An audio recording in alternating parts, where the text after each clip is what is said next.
Alrighty, so I have today's guest live on video. This is somebody who I have been fortunate enough to connect with in the lovely throes of NBA Twitter. This is Avery Owens. He's a graphic designer for Fan Duel. So go ahead and say hello, do a little intro if you wouldn't mind for the audience. What's up, everybody? As our lovely host just mentioned, yes, I'm a graphic designer for Fan Duel. I've been a graphic designer now for about 10 years. I started getting into like sports design about 3 years ago now. Been working for Fan Duel for about a full year now, so it's been a wild ride since I joined, especially considering where sports betting is going as a business in this country.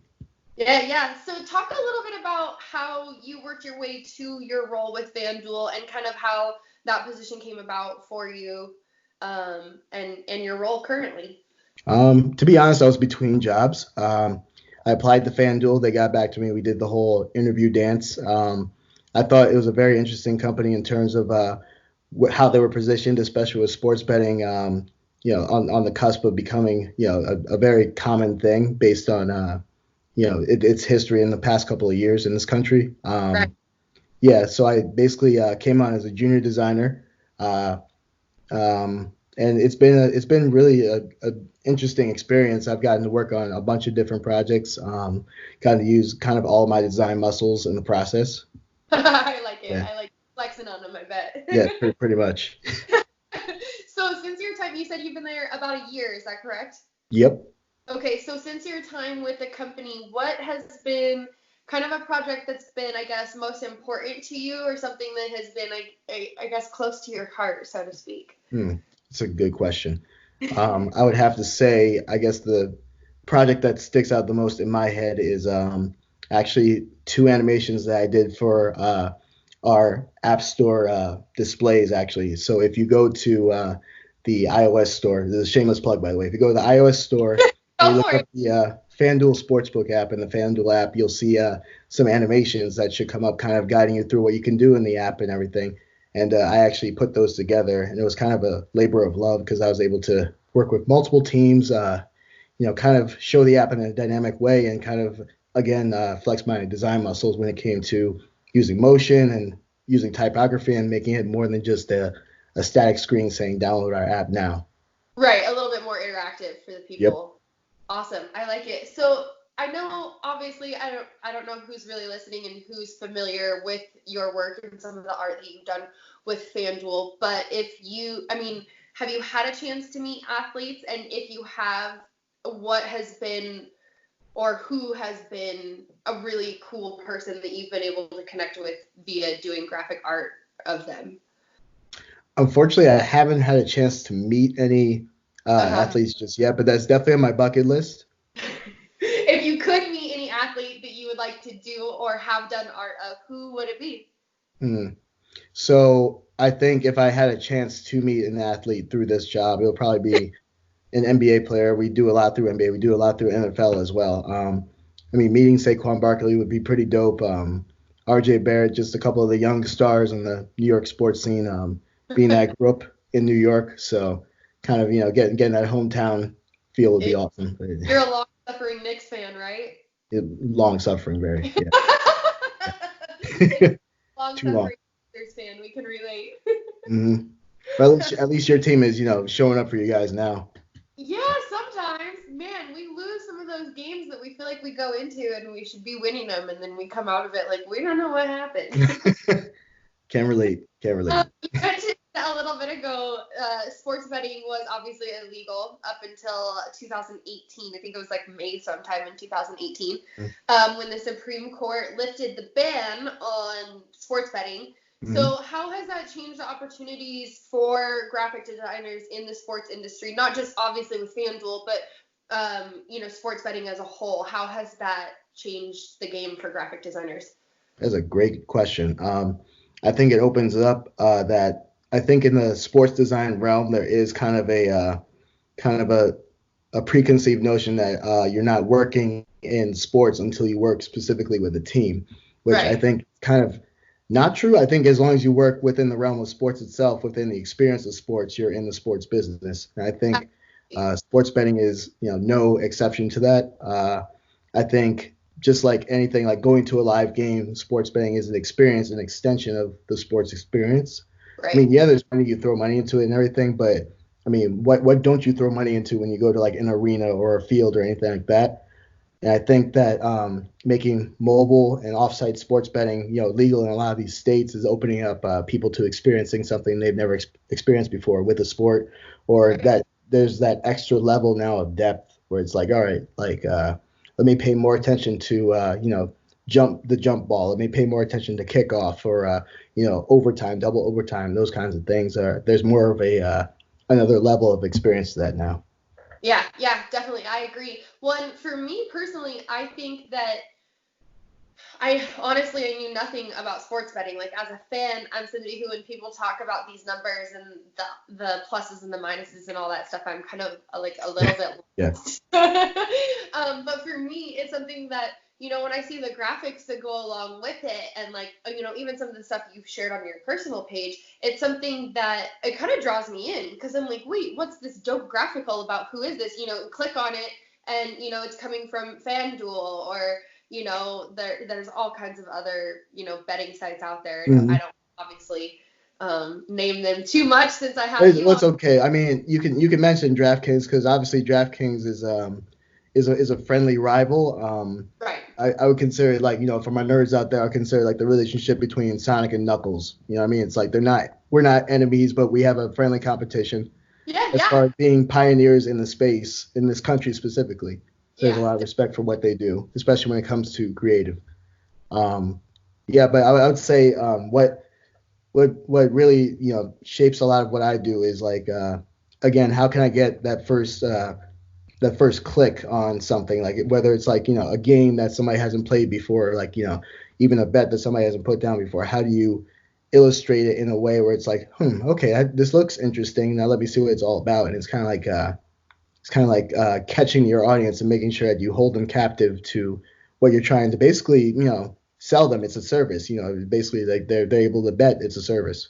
Right, right. And it's kind of like you said about paying attention to the specific things like a jump ball. It's more or less, okay, somebody is a Bucks fan, but then when they see a graphic, like, who do you think would win a jump ball between Giannis and Joel Embiid? Little things like that, where, yeah, obviously Giannis might be your favorite player, or the Bucks might be your favorite team, but if for some reason you think that Joel Embiid would beat out Giannis in a jump Yeah. ball, you might be more inclined to choose Oh yeah. against favorites are, or pick things that you wouldn't normally, like you said, pay attention to. So Mhm. I think, like you touched on, for me, as somebody who has no background in sports betting, that's something that has kind of helped open the door, and helped, little basic little tidbits like that somebody can bet on and get immersed in sports betting Mhm. in general. And honestly, like we at FanDuel, we definitely want to encourage responsible gaming. Like if you have a problem, if you think you're developing a problem, then definitely you should seek the right steps to make sure you enjoy what you're doing, and that it's not something that's hazardous to yourself or the ones you love. But yeah, it's really another way to just get involved and think about a lot of sports that the way you never thought about them before. And Yeah. you even learn stuff on top of that. You pick up certain things, certain stat lines, certain things about different players that you might admire that you didn't know before. Right, right. I agree. So, and to kind of piggyback off my last question a little bit, how do graphic designers like yourself enhance the effectiveness or the reach of a company like FanDuel? I mean, I kind of touched on it just a second ago about, a graphic, Joel Embiid versus Giannis and going head to head and things like that. But how does somebody like you bring to life, so to speak, like a betting setup? So, without going too deep in like how we do things, basically, it's like um, my department, creative, is charged with basically creating, visuals and collateral and things that go out to new members and members that we're trying to acquire. So it's more about, what do the people want to see? Like Yeah. we're not going to have a graphic going up, for a matchup in like, LA Clippers, Lakers, when we're trying to cater to a Philly audience or even a New York audience. It's not going to go like that. And it's the same for a couple of our, initiatives online on the Right. app itself. If we think that there's going to be a big game, in Philly, between, like, say, the Nets and the Philly Sixers, excuse me. We're going to go for that, especially in states where betting is new. We want, people in. I'm sure people in all these states want to try it out. It's just obviously getting over that hump of how taboo is it them. Oh, I'm betting. This is Yeah. something new. This is something that maybe my parents, my grandparents told me is immoral technically, but it's really about getting to your audience and kind of capturing your audience's imagination through these pictures, through how you phrase your copy and tweets and everything like that. Yeah, definitely. So you touched a little bit just then in your response on the various cities, and you did a piece recently where you paired up the graphics of a specific city and the major sports teams there with a major hip hop icon. And of course, I was so heartbroken because our hip hop icon in Portland also happens to be our point guard. So Yeah. Portland wouldn't really have a good hip hop side of that graphic, but talk a little bit about how hip hop has influenced your graphic designs with NBA, NFL, MLB, and also those major metropolitan cities, and kind of how hip hop and athletics connect to each other. Mm-hmm. That's a great question. I'll try to keep it contained without rambling. So first off, that project was a collaboration with me and the lead designer at the University of Indiana, Brandon Spawn, very talented guy. This is a great project. I think we both came from a place of loving hip hop and just rap in general, and we hit it off. Like, basically, I DM'd him one time and I was just like, hey, this is awesome work. He was like, oh, thanks, man. And we started talking about, like, I think it was 21 Savage at the time. And we just started going, spiraling down, the rabbit hole into the whole hip hop conversation. And that project was birthed from that. And the root of the project is that we wanted to really just kind of emulate these athletes and these hip hop stars that bring out the culture of these different cities. That, like, when you go to another country and you talk about either star from hip hop or basketball, what name comes up? Like, like Houston, Travis Scott and James Harden, or LA, Kobe and Kendrick. Like, these big names come up, and they really transcend just the American culture, go worldwide basically. Yeah.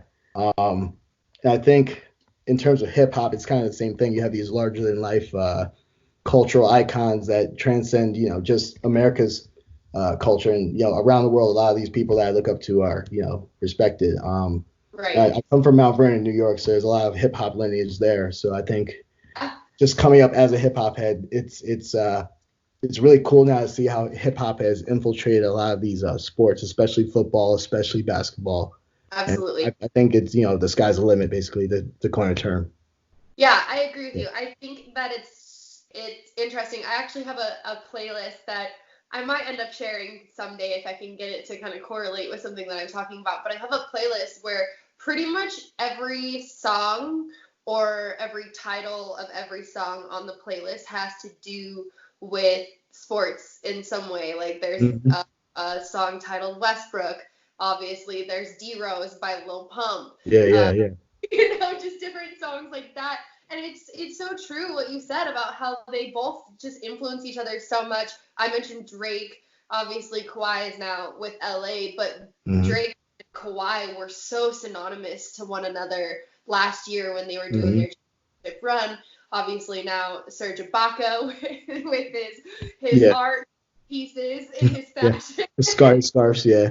But again, that kind of turns its head back to your industry a little bit, because there's so many, like Bleacher Report, House of Highlights, there's all these different media sites that are covering these athletes, but then they have so much to do with art and, the graphics of how the cities connect with the players. So I personally thought that piece that you did with Brandon was awesome. Like I said, I was a little heartbroken that my people weren't accounted for, but I get it.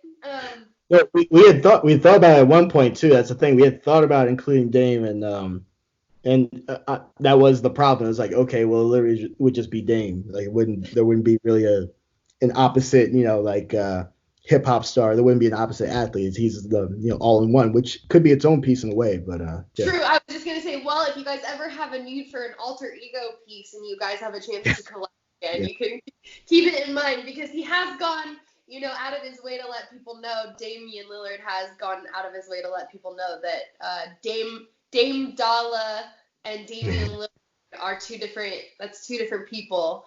I believe that. And I think obviously, I think off the top of my head of Eminem when you think of Yeah, definitely. Yeah. yes, you have their mainstream persona, but then they kind of have like an alter ego also, that is like a third identity, so to speak. So I kind of think Dame Dollar emulates that in a little bit. But you have some big news. You're about to be a dad, literally any second now. We've kind of had any minute, pretty much. Kind of had to zigzag our interview times just so that we can make sure that you're attentive enough in case an emergency happens. But Yeah. How will being a dad affect you as an artist, not just as a graphic designer, but obviously as someone who appreciates art? Like, how has that emulated itself? I know you shared it a little bit, but you did a little bit of a graphic design piece to announce when the baby is coming. So how has that influenced your design and how you look at art as a dad? Well, I think the baby will. There's going to be a little bit of give and take. There are going to be times where the baby will inspire me, beyond reason, and there will be times where the baby, because it's a baby, will drain me of all my energy. I probably will have no inspiration. So it's kind of like I think it's going to be a balance, and I have to figure out where we fit in that balance. And obviously, there are going to be times where I want to design all the time, but there'll be, for example, like 10 o'clock probably, and I need to put the baby to bed instead of hopping on my laptop. And it's definitely going to be a learning experience, which I'm kind of excited for. But I am kind of also excited, not to be a nerd hipster, but just to see her beautiful face, how I might be inspired in new ways that I didn't think were even possible yet. So absolutely. In the girl dad sentiment that Kobe so graciously left us with, how do you think that being a dad of a daughter specifically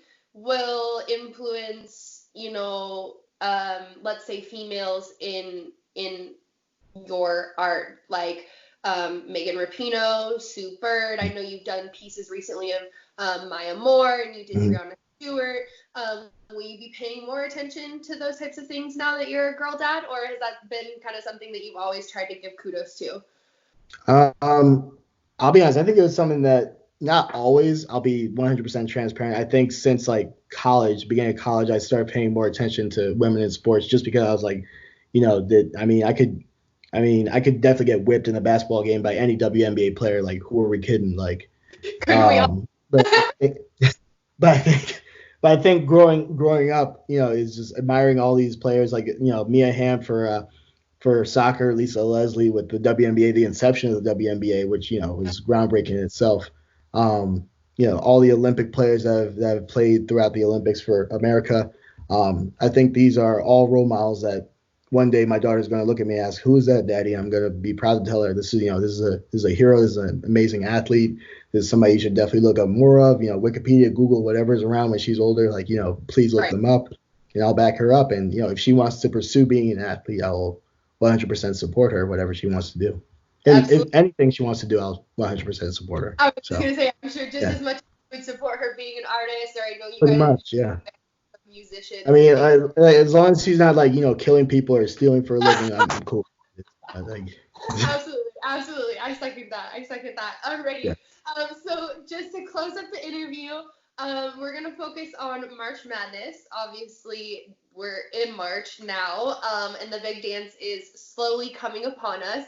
Mm-hmm. So we have to get your official champion prediction, or at best, if you don't have a favorite, at best, championship game matchup.